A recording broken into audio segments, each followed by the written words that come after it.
Hello అండి, అందరికీ నమస్కారం. Welcome back to our channel. Mohita కథ తర్వాత భాగం తెలుసుకుందాం. రఘురామ్ గారు మోహితాని కూర్చోబెట్టారు. సార్, మీరేదైనా చెప్పాలని అనుకుంటే 4 రోజులు ఆగండి, నాకు విని భరించే శక్తి లేదు అంది చేతులు జోడిస్తూ. నాన్సెన్స్ మోహి, నీకు శక్తి ఉంది, నువ్వు వినగలవు. నువ్వు అసలు గట్టిగా తలుచుకుని ఉంటే తరుణ్ అన్ను విషయం కలలో కూడా తలిచేవాడు కాదు. సార్ ప్లీజ్, మోహి, నీకు ఈ ముఖ్యమైన విషయం చెప్పక తప్పదు. ఈరోజు కాకపోతే రేపైనా నువ్వు విని తీరాలి. దీనికి జాప్యం దేనికి? ఆ బాధ ఏదో ఈరోజే తీరిపోతే రేపటి నుంచి హాయిగా ప్రశాంతంగా గడపచ్చు. విన్నావా? ఈరోజు ఈ బాధ వదిలించుకుంటే రేపు సూర్యోదయాన్ని నువ్వు శాంతంగా చూడవచ్చు. మోహిత అర్థమైనట్టు తల ఊపింది. చెప్పండి సార్ అంది నీరసంగా. తను వద్దని ప్రార్థించినా ఆయన వినేటట్లు లేరు. మోహి, నువ్వు ఎప్పుడైనా ఆలోచించావా? నీకు చాలా చిన్నప్పటి విషయాలు అంటే 5-6 సంవత్సరాల లోపు విషయాలు ఏమైనా గుర్తున్నాయా? లేవు అంది. మీ అమ్మా నాన్న కూడా నీకు బారసాల రోజు, నీకు ఏడాది అప్పుడు అంటూ నీకెప్పుడూ జ్ఞాపకాలు చెప్పేవాళ్ళు కాదా? గుర్తు చేసుకోగలవా? మోహిత ఆలోచించింది. అవును, అమ్మ ఎప్పుడు నువ్వు కడుపులో ఉండగా అంటుంది కానీ పురిటి సంగతి కానీ ఆ మాటలే నాకు వచ్చేవి కావు. అందులో విపరీతం ఏమి ఉందిట? అమ్మ సీరియస్ మనిషి. మోహిత, నువ్వు మీ అమ్మా నాన్నలకి కన్నబిడ్డవి కాదు, పెంపుడు కూతురివి. ఏమిటి? అవును, మీ అమ్మా నాన్న నిన్ను బెల్గాంలో ఒక గుజరాతీ కుటుంబం నుంచి తెచ్చుకున్నారు. కానీ కొన్ని నిస్సహాయ పరిస్థితుల్లో నువ్వే కోరి ఇంటికి వచ్చావు. సార్, మోహిత ముఖం పాలిపోయింది. ఆయన మోహిత చేతి మీద తట్టారు. ధైర్యంగా విను. ఇంకో అద్భుత విషయం. తరుణ్ ఇన్నేళ్ల నుంచి నువ్వు వెతుకుతున్న అన్ను ఎవరో కాదు, నువ్వే అన్నువి. అన్నుయే మోహిత. మేమందరం ఇన్నాళ్ళు బాధపడి ఆవేదన, భయం ఒక మహా అద్భుతంగా మారి మాకు నోటంట మాట రాకుండా చేశాయి. మోహిత ఆయన వైపు చూస్తోంది. విప్పారిన నేత్రాలతో, భయాందోళనలతో, నమ్మశక్యంగాని వేదనతో. ఏం చేస్తున్నారు వీళ్ళు? తనని ఒక పిచ్చిదాన్నిగా జమకడుతున్నారా? ఒక అభూత కల్పనని అందమైన కథగా మలిచి చెప్పేస్తే తను శాంతిస్తుందనా? తను ఇక ఆత్మహత్యా ప్రయత్నం మళ్ళా తలపెట్టదనా? మోహితకి రోషం వచ్చింది, ఆగ్రహం వచ్చింది, ఆవేశం ఉక్కిరిబిక్కిరి చేస్తోంది. అవన్నీ తట్టుకునే శక్తి కూడా లేదు తనకి.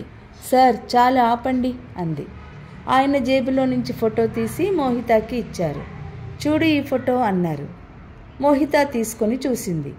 ఎవరో గుజరాతీ కుటుంబం గ్రూప్ ఫోటో. పెద్దవాళ్ళు కుర్చీలో కూర్చున్నారు. వారి కాళ్ళ దగ్గర 4-5 పిల్లలు కూర్చున్నారు. కుడివైపు నుంచి రెండో ఆడపిల్ల. మోహిత కళ్ళు ఆ ఆడపిల్ల మీదనే ఆగాయి. సందేహం లేదు, ఆ బుట్ట చేతుల పూలగౌను, ఆ క్రాఫ్ తనే, తన చిన్నప్పటి ఫోటోనే. కాళ్ళు మడత వేసి కూర్చుని ఉంది. బక్క చిక్కిన ఆ కళ్ళల్లో ఆనాడు కూడా ఏదో పోగొట్టుకున్న వెలితి, బెంగ, దిగులు స్పష్టంగా కనిపిస్తున్నాయి. ఫోటోలో మిగతా కుటుంబం అంతా ఖరీదైన బట్టలు వేసుకున్నారు. పిల్లలైతే మరీను రాచవంశీకులు అన్నంత డాబుగా, దర్జాగా ఉన్నారు. తనని చూస్తే ఆ కుటుంబం మధ్య ఒక పనిపిల్ల అనుకుంటారు. రఘురామ్ గారు చెబుతున్నారు. మోహి, నువ్వు ఈ ఫోటోలో ఈ కుటుంబం వరకే అన్నువి. ఇక్కడి నుంచి ఒకానొక పరిస్థితుల్లో విశ్వనాథం గారు, శాంతమ్మ గారి దగ్గరకు వచ్చావు.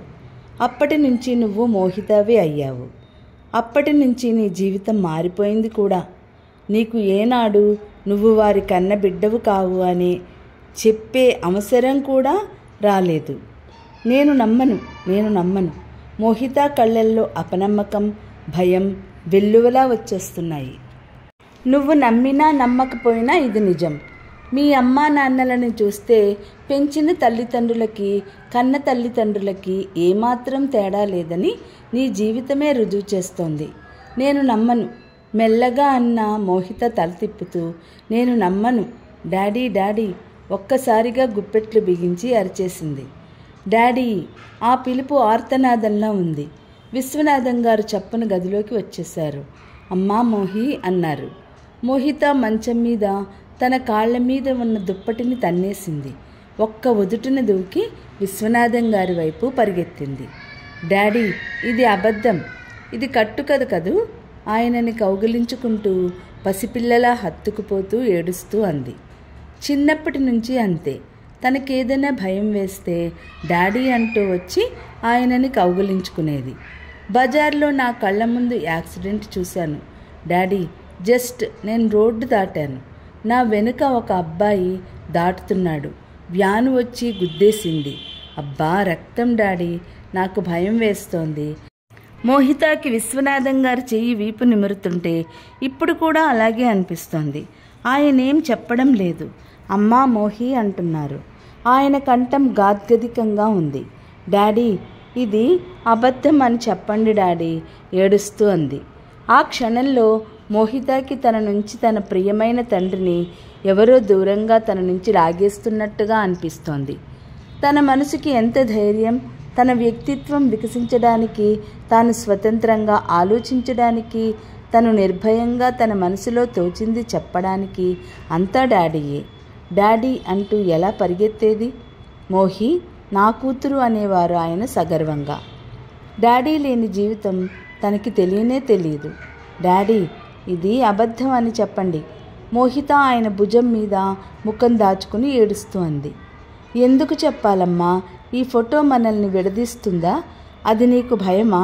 నాకేం భయం లేదు తల్లి అన్నారాయన. ఈ ఫోటో మనకి ఎంత మేలు చేసిందో చూడు. తరుణ్ వెతుకుతున్న ఈ అన్ను నా దగ్గర పదిలంగా రత్నంలా కాపాడుకున్నానని తెలిస్తే చాలా గర్వంగా ఉందమ్మా. ఇన్నాళ్ళు తరుణ్ నీకోసమే వెతుక్కుంటున్నాడని తెలిసేసరికి నాకు ఆనందంతో మతిపోయింది. ఈ ఫోటో మనకి ఎంత ఆనందం, ఎంత శాంతి తెచ్చిపెట్టిందో చూడు. దీని మూలంగా మనం దూరం అవడం లేదు, అందరం ఇంకా దగ్గరం అయ్యాం. నాకిష్టమైన తరుణ్ నా బంగారు తల్లిని ఇలా వెతుక్కుంటూ వస్తాడని కలలో కూడా అనుకోలేదు. భగవంతుడు ఎంత దయామయుడమ్మా. మీ అమ్మ ఎప్పుడూ అనేది ఆ భగవంతుడే అన్ని విషయాలు చక్కబెడతాడు అని. ఈ క్షణంలో మీ అమ్మ మన మధ్య లేకపోవడం ఒక్కటే మనకి లోటు అన్నారు విశ్వనాథం గారు. రఘురామ్ గారు చెప్పసాగారు. మోహి, ఒక రకంగా మనమంతా అదృష్టవంతులమే. మా కళ్ళ ఎదుట పగిలి ముక్కలైపోతోంది. మేం ఏం చెయ్యలేం అని భయపడుతున్న మీ జీవితం ఈ సత్యం బయటపడడంతో హాలాహలం తరువాత అమృతభాండం సాక్షాత్కరించినట్లుగా ఉంది మాకు. ఇంకా నేను కూడా నమ్మలేకపోతున్నాను. అంత అనిర్వచనీయమైన సత్యం ఇది. నువ్వు జీవితంలో ఉనికిని కోల్పోయిన వ్యక్తిలా ఎంత బెంబేలు పడుతున్నావో నాకు తెలుసు. థ్యాంక్ గాడ్ నీకు ఎక్కువ ప్రమాదం కలగలేదు. మమ్మల్ని అందరినీ ఎంత కంగారు పెట్టావో తెలుసా? మోహితాకి ఆయన చెప్పిందంతా బాగానే అర్థమవుతోంది. కానీ నిశ్చేష్టురాలైన స్థితిలో తన మీద నుంచి ఒక ప్రవాహం రఘురామ్ గారు చెబుతున్న ఈ విషయాలన్నీ వెళ్ళిపోతున్నట్టుగా తన విశ్వనాథం గారి కన్నబిడ్డని కాదు అన్న విషయం ఇంకా తన రక్తంలోకి ఎక్కడం లేదు. తర్వాత కథ రేపటి వీడియోలో తెలుసుకుందాం. ఈ వీడియో లైక్ చేయండి, షేర్ చేయండి. మొదటిసారిగా చూసిన వాళ్ళు సబ్స్క్రైబ్ చేసుకోండి.